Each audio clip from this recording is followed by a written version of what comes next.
Bakit hindi nakasama ang Canada sa top 10 wealthiest country?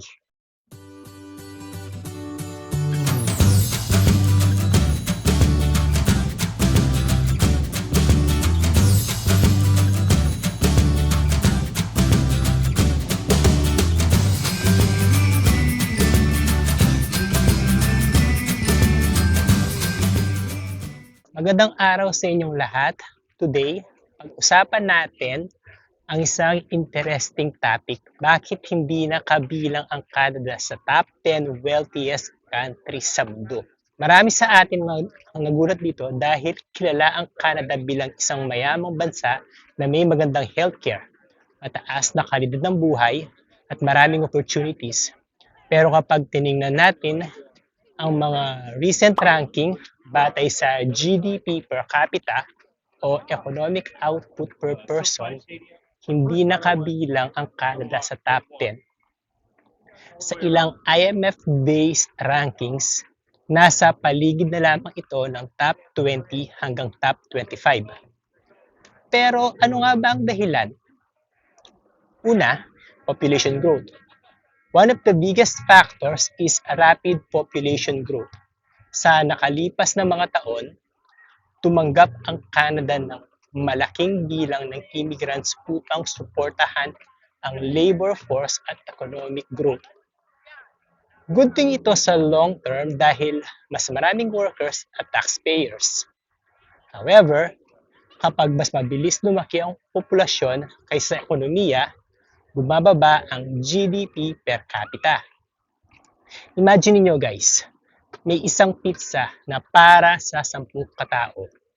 Kung biglang naging 15 ang tao, pero hindi nadagdagan ng pizza, mas maliit ang makukuha ng bawat isa. Ganito rin ang nangyari sa ekonomiya. Daming tao. Anyways, ikalawa, productivity problem. Ang isa sa pinakamalaking concern ng mga economists sa Canada ay ang low productivity growth. Ano ba ang productivity? Simple lang. Productivity is how much value a worker can produce in a certain amount of time.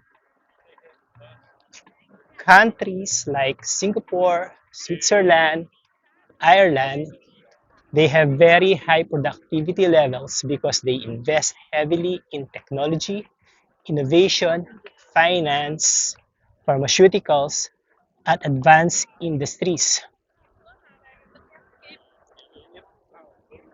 Sa Canada guys, kahit masisipag ang mga manggagawa, hindi ganoon kabilis ang paglago ng output per worker. As a result, mas mabagal ang pagtaas ng income per person kumpara sa ibang developed countries. Gandang mga tao. Anyway, so continue on. Ikatlo, housing crisis. Another major issue is the housing crisis. Kung nakatira ka sa Vancouver or Toronto, alam mo kung gaano kamahal ang bahay at renta.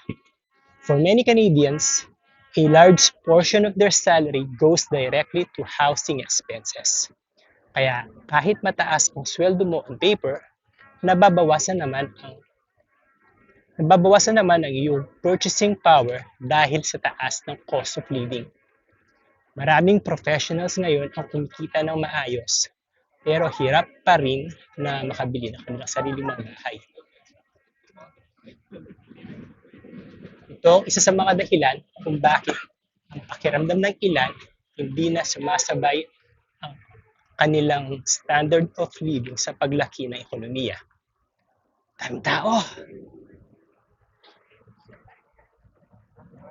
Now, lipat tayo sa number 4. Dependence on natural resources. Canada is blessed with natural resources. Mayroon itong mga langis, natural gas, timber, minerals, and agricultural products.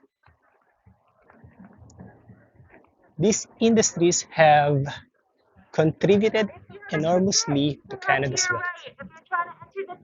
Oh, ingay. However, may downside na kapag bumababa ang presyo ng oil at commodities sa world market, naapektuhan ang economic growth ng bansa.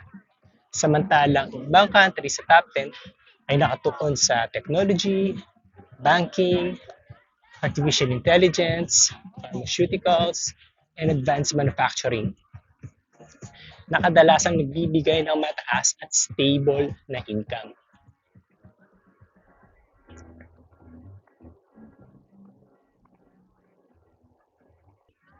Number 5, other countries are growing faster. Mahalagang maintindihan na hindi naman ibig sabihin nito na humihirap ang Canada. Actually, Canada remains one of the richest countries in the world. Ang nangyari lang ay mas mabilis na umangat ang ibang bansa. For example, Ireland attracted major multinational technology companies. Singapore became one of the world's leading financial and logistics hubs. Switzerland strengthened its banking and pharmaceutical sectors. Luxembourg maintained one of the highest GDP per capita figures globally.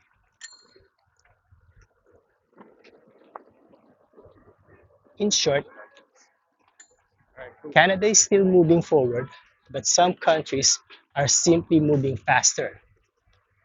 Kaanim, lack of business investments. Isa pang challenge ay ang mga business investments.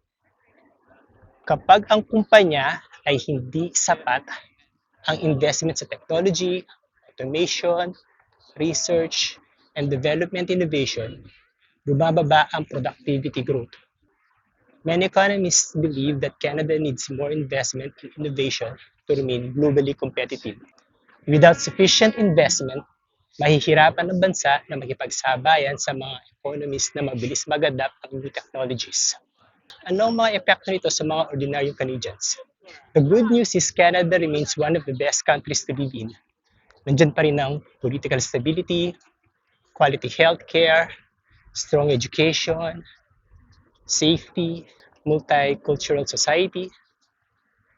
Pero maraming mga Canadians ang nakakaranas ng mga challenges tulad ng mataas na renta, mataas na presyo ng bahay, inflation, mas mababang growth sa income kumpara sa cost of living.